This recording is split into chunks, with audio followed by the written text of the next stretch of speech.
नोंथाङा सरखारि साख्रि नागिरदोंना? नोंथांनि थाखाय मोनसे गोजोनथाव खौरां।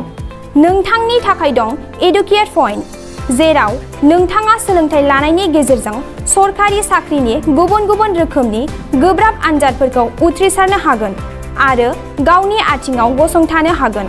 बे एडुकेट पइन्टआव नोंथांमोना SSC, bank PO, bank clerk, bank SO, UPSC, एफएससि, defence, railway, state, insurance, AAO, ADO एसिस्टेन्टजों लोगोसे स्टेट लेभेल जब आरो माखासे सरखारि साख्रिनि आनजादाव गोनांथि जानाय आयदाफोराव सोलोंथाइ लानो हागोन।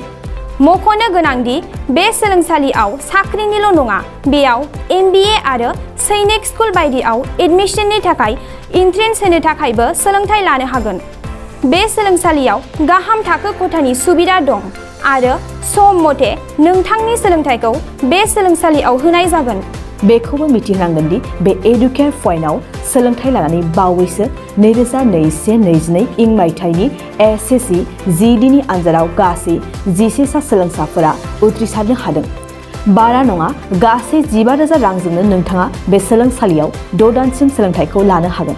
बे सोलोंसालिया क'क्राझार, बरपेटा रड, गवालपारा आरो बङाइगावआवबो दं।